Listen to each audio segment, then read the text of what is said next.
All right, so good morning, good afternoon, everybody. We've got an audience joining us from around the world today and speakers joining from a very far way away, which is very exciting for us here at Exploring by the Seat of Your Pants.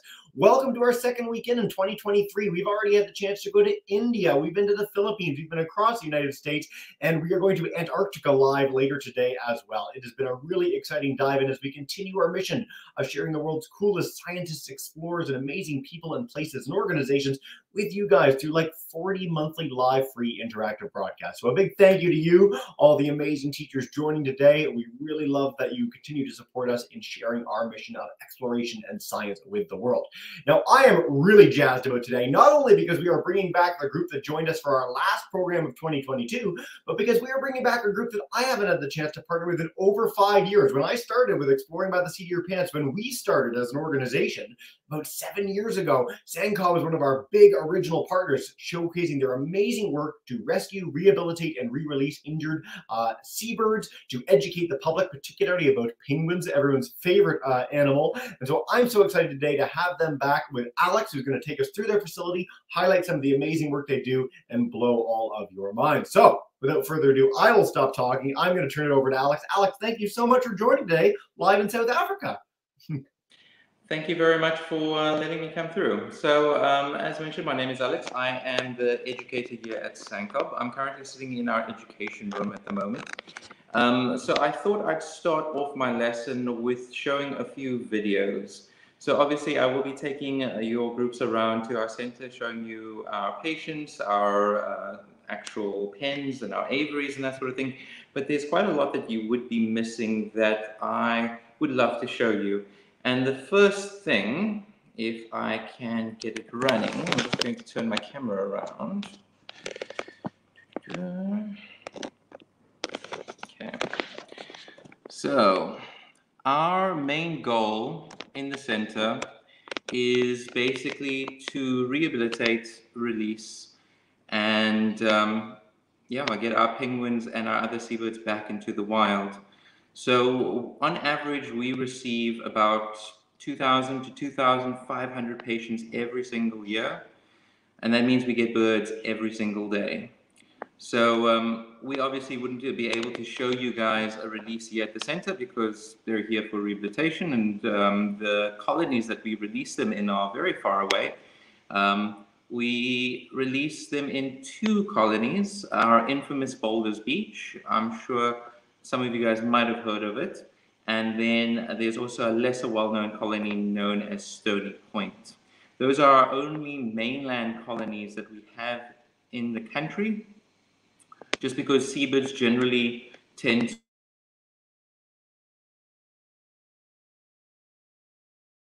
a lot less disturbances on islands. It's just safer for them to breed as well. So I'm going to show you a few other videos and 1 or 2 negatives before we carry on. So please do give me a moment. Another one of our specialities is chick rearing. Now, unfortunately, the chick rearing unit at our center is too far away from our Wi-Fi, so I won't be able to show you directly. But this is a GoPro video of us taking care of just one of our little chicks. Now, we are the first and currently only organization in the world to hatch, raise, and release African penguins back into the wild. This facility was built in 2007, and we have been saving tens of thousands of abandoned chicks. We get hundreds of abandoned chicks every chick season. And this is due to lack of fish, climate change, pollution, habitat loss, introduced predator species, the diseases and parasites that come with those invasive species as well, disturbances to their nesting sites, which would include not just direct human influence, but things like noise pollution, light pollution as well. So there's a lot going against them. And that's the reason why our organization exists. So SANCCOB started in 1968, guys. So we're over 50 years old. We're one of the oldest non-profit, non-government organizations in our country. And since 1968, over 100,000 marine birds and counting, which is over 50 different species, not just indigenously found here, but things like giant pectorals, albatross, parasitic.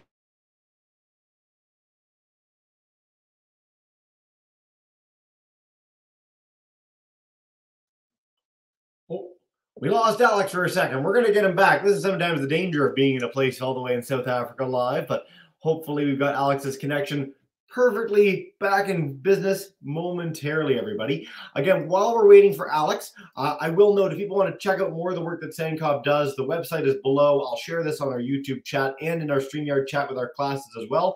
And this video, like all our other videos, will be on our YouTube channel. So if you want to check out some of the other work they've done, some of the past programs with SANCCOB, if you want to learn more about the various aspects of their operation, all of that is at our YouTube channel. We're also going to have a Kahoot challenge at the end of this broadcast. So if you guys want to follow up with this program, learn a lot about the amazing penguins and work there, and join in with a quick quiz that you can do online, all for free over the next few weeks, the challenge code is there. Alex has disappeared from the program. He's going to sign back in just a second. So what I'm going to do while he's doing that is get this in for everybody. Thanks for your patience, guys. Sometimes, as I said, when you're bringing programs from far, far away around the globe, we can have a few connection difficulties. But fingers crossed, we are back in with Alex very, very soon. Thanks for your patience till then. And quick note too, we are going to have another program with SANCCOB on the 30th. So if you have other students in your class that want to tune in just under a week, we'll be going back live to South Africa, hopefully with a flawless connection at that point. I'm going to disappear for one quick second. We're going to give it a couple more minutes. And worst case scenario, I will play us something from SANCCOB so that you guys can get a sense of more of what they do there if Alex's connection proves particularly untenable today. So I'll be right back. We're going to message him. We should be back live again in just a minute or so. Wish us luck. Thanks, guys.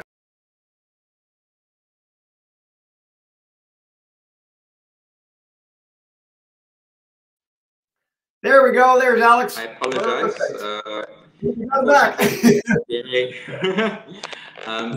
Sorry about that, guys. Unfortunately, our country, our primary electrical supplier, Eskom, they can't actually supply us with electricity completely. So we go through load shedding. So we run out of power now and then. So I do apologize for that. It was just our backup generator kicking in and connecting to the Wi-Fi again. I'm going to turn around and I'm going to continue showing you the video. Just give me a moment. Okay, perfect. So yeah, as I was mentioning before, we handle quite a variety of different species, not just locally, but species that we can only find very far off coast as well. But just getting back to the chick rearing unit, this individual over here is here with us because he's been abandoned by his parents. So the parents can no longer look after their young because there's not enough fish out in the open ocean. There is too much pollution. There's too much disturbances in their nest sites. And unfortunately, there always has to be two parents when taking care of the young. So I'm sure you guys have all heard of the fact that when penguins find their partners, they stick together for life. That is the case. It is very, very important. That's just because they need to share all their responsibilities equally down the middle. So both parents need to build the nest. They both need to defend the nest against predators. They have to go and hunt separately so they can feed their young. And this guy over here is getting a lot of food. So if you were working in our chick rearing unit over here, you would have to, if you were doing a morning shift, wake up at 4 o'clock in the morning, get here at 5 o'clock. We also wipe their bottoms as well. I know, very cool. Then you would have to weigh each individual. So say, for instance, you have 100 chicks. So you'd have to weigh 100 babies, prepare 100 meals catered towards each baby's body weight by 10%. So if this little guy over here is 100 grams, we'll give him 10 grams of food. And then you'll have to feed 100 every 3 hours. So 6, 9, 12, 3, 6, 9. And then you go home at about 10 or 11 o'clock at night. So it's a lot of hard work here with us as well. One more thing I would love to show you. It's something that you guys can definitely help us with as well before we get into the tour section. And this is specifically to do with plastic-related issues. So one of the main reasons why you guys should be recycling. So this is a Cape cormorant, very common species found on our coastline. And this is an adult specifically. So he looks fine. There is no bone sticking out, there's no blood, there's nothing. However, during the admissions section, so when we were first checking him, we noticed a bit of a problem. So we had to actually perform a very small operation to the side of his neck. And this is what we got out of him. Very, very shockingly. Guys, that is a plastic straw. So that straw was swallowed by this bird. And this happens very, very, very often, unfortunately. So if you guys are not doing anything for the environment, you're not saving electricity, you're not saving water, you're not recycling, but you are not using plastic straws, you are already saving tens of thousands of lives in your lifetime, guys. Plastic straws have a lifespan of 200 years. They're non-recyclable because when you send them to a recycling center, they're not too sure what type of plastic they're made out of. And then also specifically, they are picked up by birds because they are used, they think it's a really good material to use for their nesting. So if you guys are not using plastic straws, you are really saving so many lives. And that's one of the lessons I want to teach you guys today. You don't have to do something big to make a difference. Doing something small has massive impacts as long as you're doing it on a daily basis. Just want to show you a few other things as well, some things that you can also help with. So any type of ring, any form of ring is a very, very, very bad for animals in general. So this is not a necklace. This is a very common ring that we find on our animals. This is called the tamper-proof seal. Now this is found on every bottle on the planet. So when you open a bottle, you'll notice that there's a little ring that gets left behind. Now that ring is completely recyclable, but please do cut it. Please do cut it, because if you cut it, you're preventing these animals from having incidences like this. This over here was a particularly bad case, so we don't usually see very severe cases like this too often, but it does happen, guys. So this guy over here has got a coffee lid around his head. Very, very sad. Don't worry, guys. All the animals I'm now showing you have been treated here. We have released them back into the wild. They have survived. But they really shouldn't have come to the center in the first place. If everybody was recycling in the world, we wouldn't have incidences like this. So I put it to you as a bit of a challenge. Please, please, please try and do something small for the environment. It doesn't have to be anything big.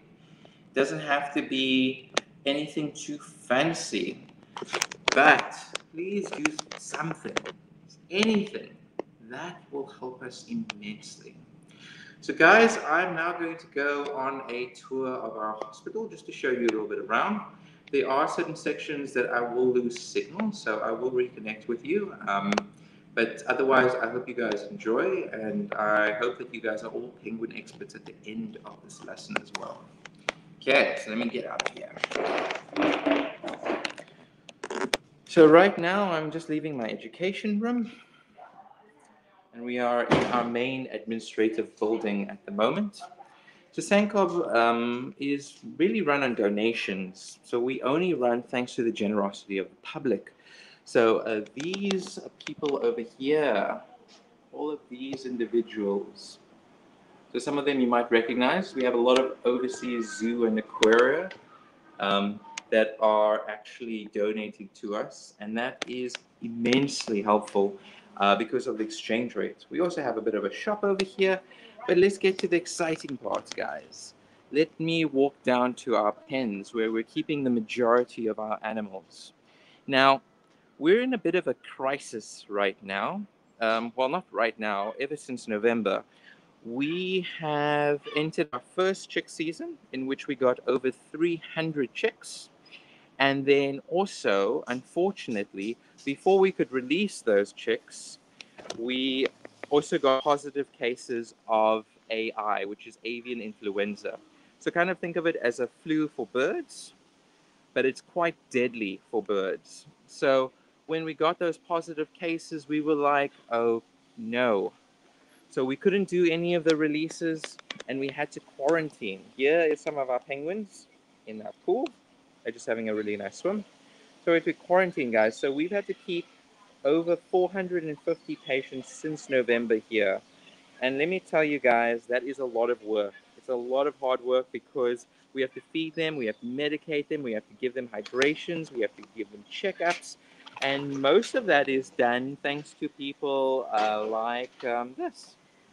So these guys are all volunteers. They're all coming here for free and they're all helping us out. But it is a lot of hard work. You have to be very passionate, very dedicated. It's not for the faint of hearted. So I'm just going to see if I can't get a little bit closer. It might freak them out just a little bit. But these guys over here are just in our pools and they're having a bit of a swim. Now we actually use these pools for 7 main reasons. 7 main reasons. So I want you guys to think of what those reasons could be, and I'm going to give those reasons in the next 3-4 minutes. But maybe tell your teachers what you think of the main reasons why we make these animals swim. And while you guys are saying that, I'll just explain why these guys are not looking their traditional black and white. So when you think penguin, you're thinking black and white. Has to be, right? Now, that is the case for all species of penguin. There are 18 species of penguin, and a lot of people also automatically think that they're only found in cold places, like Antarctica. But there are penguins there, but not all of them are there. There's penguins in Australia, there's penguins in South America, there's penguins in New Zealand, there's penguins here in South Africa. So there are more penguins in warmer places than there are in colder places. Only 4 of the species actually live in cold places, and the other 14 in more warmer places. There's even a species that lives near the equator, the Galapagos penguins. So they are very well evolved to surviving in their environment, but they do need to keep cool. So these guys are not black and white because this is the only way, only way you can tell the age of a penguin. So you tell the age of a penguin by looking at the colorations of their feathers. Oh, why is it so noisy on this side?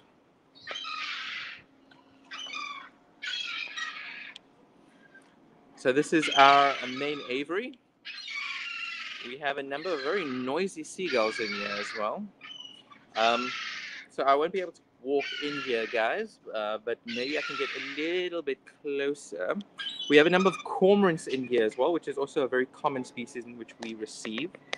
And these guys are in an aviary. So what an aviary is just a large enclosure. So it's fully enclosed all the way around, so they can't fly out. And we put all of our smaller flight species, so all of the smaller birds that can fly. Any larger bird that can fly, like a pelican or an albatross or a giant petrel, we'll put them into an open pen. So what an open pen looks like, I'm going to show you right now. An open pen is, oh, here is our other pool, and here's some more penguins having lots and lots of fun. Quickly want to go this side just to quickly show you. So this is what an open pen looks like.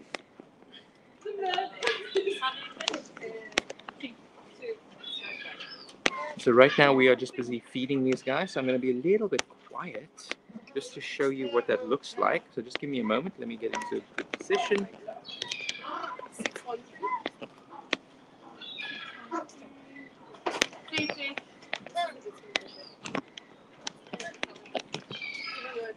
So these numbers are actually the names of the penguins. So we have to know who's who, but it's very difficult to tell that without having some kind of mark. And that's why these penguins have these tags on their flippers. So you'll see the red and blue tags.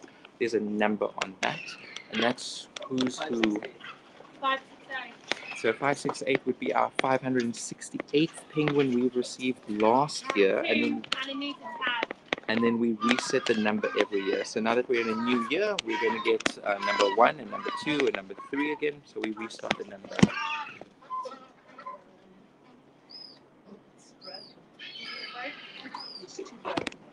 Okay. So, getting back to the pools and also the age, because I didn't finish that. Sorry about that, guys. There's just so much information I want to tell you guys, and I have such limited time. So I'm going to give you as much information as possible. So, 7 reasons why we make them swim. This is drinking water for them. So they drink from these pools. That's why we have to keep it super clean. So we have to clean these pools several times a day. It is also used to cool them down. So very, very important, especially during our spring and summer when it's very, very hot. It is also a social activity for them to de-stress and relax and just enjoy themselves and socialize. Then it is a gym for them. It's exercise. It ensures they have strong swimming muscles. It is also used as physio for certain conditions. So there's certain penguins in here that have certain conditions that is necessary for them to swim to feel better. We also use the water to test the waterproofing of their feathers. So we have to make sure that the water is not getting past their shiny coat. And if you guys didn't know, penguins spend anything from 70 to 80% of their life in the ocean. Now, imagine that you had to spend that amount of time every single day in the ocean, which is generally cold, depending on which ocean you go into. But it means that they have to have a perfect waterproof layer. And by perfect, guys, what I mean is if a penguin is missing even half of a millimeter of waterproof feathers, they usually wouldn't be able to survive. So they need 100% waterproof feathers. And then the 7th reason is that this is a bath for them. So it encourages them to look after their own feathers, preen their feathers.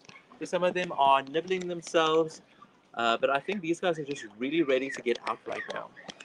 And in terms of personality, penguins are just like cats, very curious, very inquisitive animals. So if they saw a light or something shiny, they'll go and hunt that down. But just like cats, very stubborn animals. They go where they want to, whenever they want to, very independent, and you can't really train them to do anything. And also, they are really, really, really, really great escape artists. We've had to redesign our whole hospital just because of how efficiently they escape out of our pens.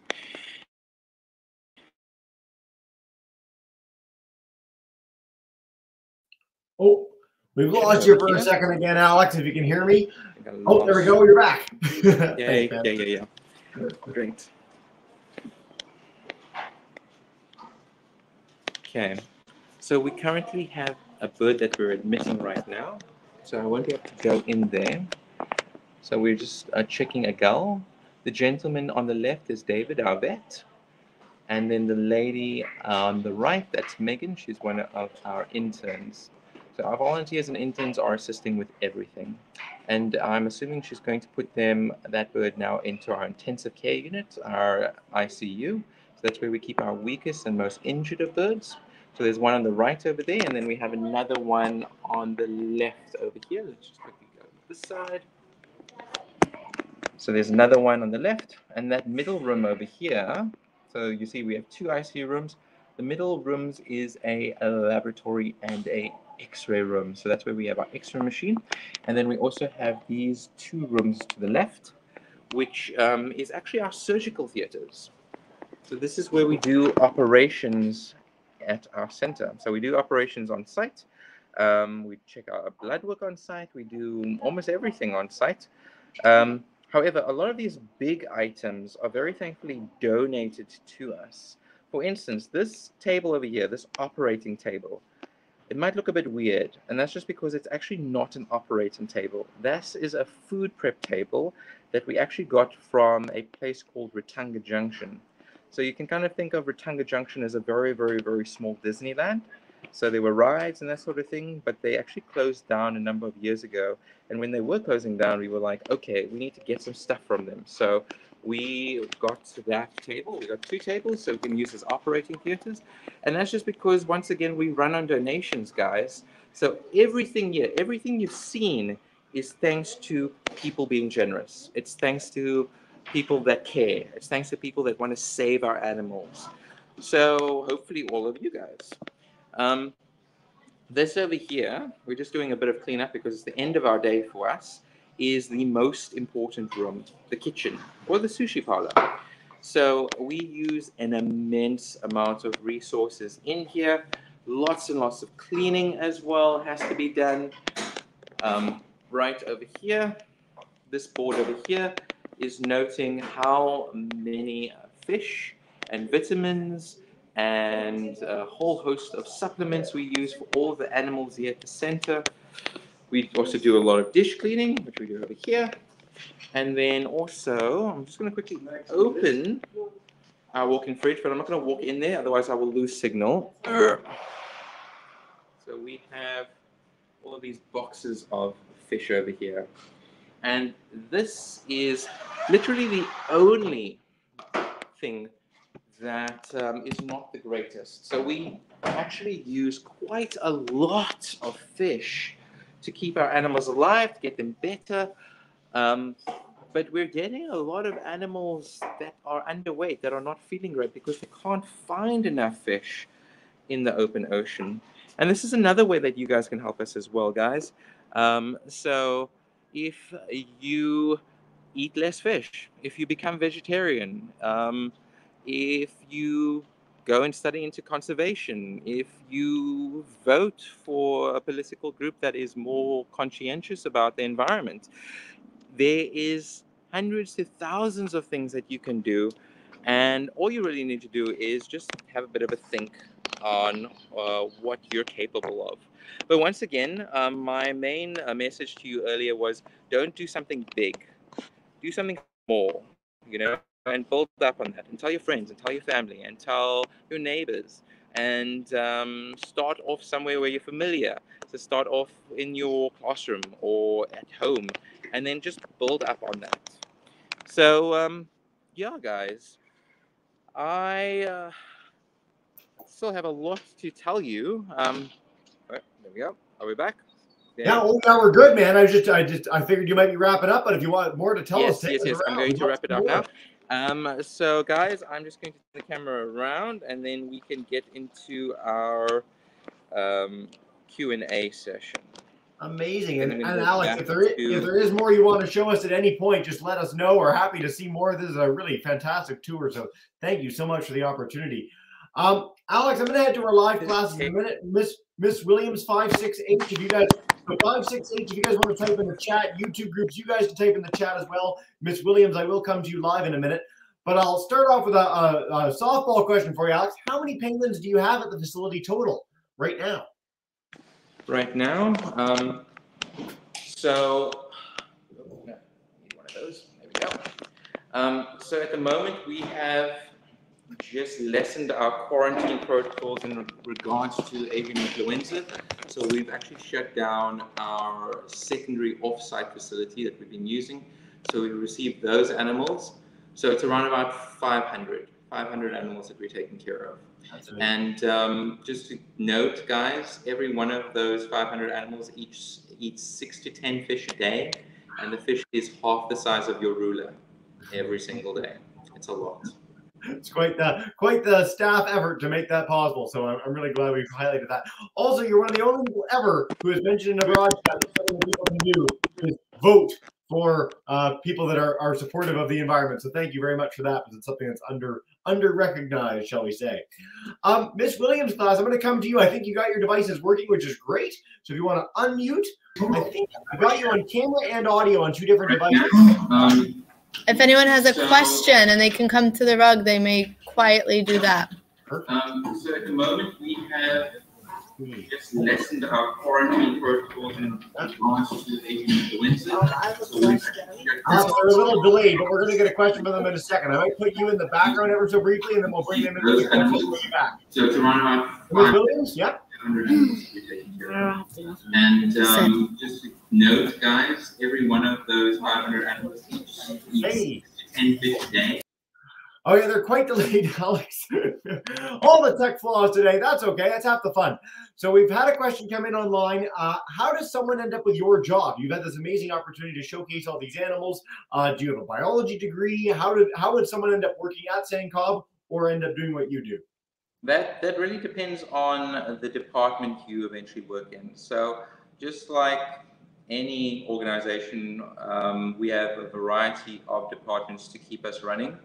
So our most well-known would be our vet and our rehab team. So they would obviously have to study more conservation-related things through universities or colleges. But then we also have a fundraising team. The fundraising team, they have to generate the funds so our organization can keep running. And then we need a procurement officer so we can keep track of what items we have in storage and what medications we need. But all of these departments are very sadly understaffed with the amount of work that we have. And that's why we're always very appreciative of the volunteers and the interns that come to us. So we do have an international volunteering program. It's more geared towards individuals that are 18 years and older because here at the center you are guaranteed to be injured here. So there's a lot of safety and legal ramifications that you have to take in mind as well. But it is quite an amazing experience if you're interested. Me personally, I studied nature conservation, so it's a 3-year course at the university that I was studying through. It's 2 years of theory and 1 year of prac, so you go and live and work on a nature reserve. I was very fortunate. I was working at a nature reserve called Seabird Nature Reserve, so if you guys want to Google that, very beautiful. And in conservation, you're kind of a jack of all trades. So besides answering emails and answering calls and plant surveys and animal surveys, I had to go and do law enforcement patrols. I had to get baboons out of people's houses. I had to do snake call-outs. I had to do environmental education work. They put me in front of fires to fight fires on reserves. So you kind of have to be like a jack of all trades when you're getting into that kind of field. So you kind of have to look at your own passions and your own skill set and just think about what you would love to do. Because I also didn't know what I wanted to do. Initially, I thought I was going to be more into IT, but not the case. Not the case, and we're glad you didn't because you're a fantastic educator. That is the coolest sounding education lead up to something I've hosted 1,300 broadcasts. That's the coolest program thing I've ever heard.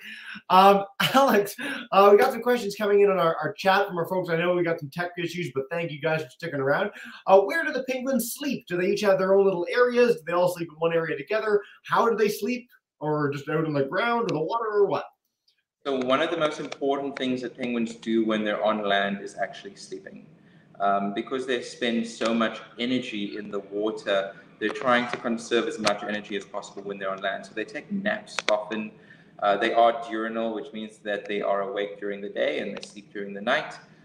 They can take naps standing up, but most of the time they're lying down. And historically, they would be in underground burrows. But unfortunately, that's not possible anymore due to the human impact that we had historically on them.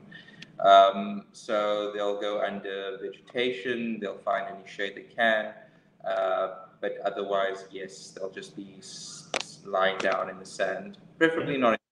But yes, it happens. Great question, guys. All right, Darius wants to know, why don't they take the plastic off them and put them directly back to the ocean? So when you've gotten that plastic off or out from around the neck, why not just put them right back instantly? Okay, so that's a great question. So even though we have taken the initial cause for them coming to the center off, we still don't know if that's had any damage to them in the long run. So we have to keep them for a longer period of time to do checkups on them. So we check their blood work for any potential diseases or parasites. We'll weigh them. Having a good weight is a very good indicator that they are very healthy. So a good condition African penguin should be 3 to 3.5 kilograms, unless they're molting. So molting is basically when a bird loses their feathers. Penguins are a little bit unique. They go through a catastrophic molt, so they have to eat 3 to 4 times more than usual. They get really, really fat. They double their weight, so they're about 6 to 7 kilograms. And then the reason why they pick on so much weight is because they're stuck on land for 3 weeks. So they can't eat anything for 3 weeks. So they're living off of their fat deposits while they're waiting for their new feathers to grow. So weight is a very important thing. But yeah, we have to make sure that the animal is completely better before we do release them. And it takes us on average about 3 to 4 months. In general. Great question, guys. All right, we're going to head to YouTube, Mr. Ferguson's class, and Aaron wants to know, what's the hatching process for baby penguins? And this can be a general thing or at SANCCOB, if you have penguins being hatched, what's the deal? So incubation period for African penguins is 40 days from laying until hatching. On the 38th day, they start to pup, so they use the only tooth they develop to chip their way out of the egg, and that takes them a 2-day process, so it's quite energy intensive. However, when they are born, if you guys take your hand and you put your thumb below your chin and your finger above your nose, they're about yay big. And then they will reach adult size, which is about 40 centimeters in a month and a half, and then they get kicked out of their nest at 3 months of age. Now, to put that into some perspective for you guys, if you guys grew as fast as a penguin, you would be born today. Thursday, you will be adult sized. Saturday, you'll get kicked out of the house. I love that analogy. That's spectacular. I'm going to take another one from our StreamYard groups. So Carlos wants to know why you have to force feed them as part of the rehab, or do you have to always do that? Tell us more. So that is a very good question. So you must remember, guys, we are not a zoo. We're not an aquarium. We don't want to keep our animals. So what that means is we have to worry about 2 main things. One is stress. Stress is a very, very big killer of birds. So you have to be incredibly careful while you're handling them, while you're moving around them, the noise level, a whole host of things as well. And the other thing that people tend to miss is taming. So if they become too tame, if they like people too much, they are non-releasable. So if we do release tame individuals into the wild, what they're going to do is they're going to follow people around expecting to be fed, and then they're going to slowly starve, and hopefully they get back to our center. But in general, it means that they can't take care of themselves. So when you're working here at the center, if any of you get here in the future, we're handling wild animals. You are guaranteed to be bitten, guaranteed to be flipper slapped, which is very painful, take it from me. And we encourage that. It means that they're wild. It means that they don't like people. And we want them to preferably not like us as well. So when you're working in the center, there's no animal here that's appreciating all the effort that we're doing. We kind of tend to think that we're doing a good job and that sort of thing, but the animals don't like us, and that's a good thing. So yeah, that's the reason why we force feed them. I'm really, really glad you mentioned that. So this is something that's really hard for students and, in fact, the general public to understand. But when we talk to certified, fantastic rescue and rehabilitation centers, these are not places where people are cuddling with the animals. They're not holding them. It's not a pet. It's not a toy. It's a wild animal that we're trying to get back into a position where we can release it to the wild, if at all possible, and if not, where it's going to serve as an educational ambassador, something that's on site, but never having that level of familiarity that a lot of people would assume. So I'm glad you mentioned the injury part. We were talking with sloths in Costa Rica. Well, we weren't talking with the sloths. We were talking to the people caring for sloths in Costa Rica the other day. Same deal. These are not animals that people get accustomed to. We want to keep them wild. And I'm really glad you mentioned that, Alex. Guys, time flies and you're having fun. I will note, on the note of flipper slapping and biting and why that's a good thing, we do have our Kahoot challenge. If you guys want to follow up with this program with a little quiz on SANCCOB, what you guys learned today, I really encourage you to check out that link. We've put it in the YouTube chat and the StreamYard chat for everybody. And we've got time for a few more questions. Time flies and you're having fun. We want to let Alex go home because it's the end of the day there. Question is, do you have a favorite type of bird you've cared for so far? Is it penguins? Is it cormorants? What is it? Okay, so because I work in the education department, I am not allowed to actually rehabilitate any of the animals here unless there's a crisis situation, which we're currently in. So I generally don't enter the pens with the wild animals. However, with my position, there are a number of permanent residents that live on site, and they're staying here on site because most of them have some kind of physical disability that is preventing them from surviving if we did release them, or a few of those individuals are simply too tame as well, and that's why we have to be very, very careful. So those animals I am allowed to interact with, and we actually have a different species of penguin on site, which is called a rockhopper penguin. So for those that don't know, rockhoppers, they have the yellow hair, so they kind of look very cool. They have red eyes, they have pink feet, and they have no spots on the belly. And they're actually not from here, but they are a very relaxed group of penguins. Now, if you come to South Africa and you ever meet African penguins and you annoy them, they are incredibly aggressive, and that's good. Their aggression has allowed them to survive over all the time that they've been here. But a number of the other penguin species that are normally only found on islands, very far away from continents, they don't normally deal with predators on land, so they're a lot more relaxed, and the rockhoppers are very relaxed. So I really like the rockhoppers. That's my personal favorite. They are such a great penguin. Sorry, I thought you were done. They're my favorite penguin, and they're almost no one's favorite penguin, so thank you for that. I've actually got about 15 minutes left, so I have time for questions, guys. You're more than welcome to. Perfect. Well, we've got one from a group on sent us an email about this. Is there a biggest challenge for penguins? Like, is there a threat that you run into most? Is it oil? Is it plastic getting lodged in them? Is there something that really jumps out as being the main driver of them needing the recovery at your center? Humans. Humans are the main driver. So obviously it's due to human impacts, both direct and indirect, that we're getting these animals.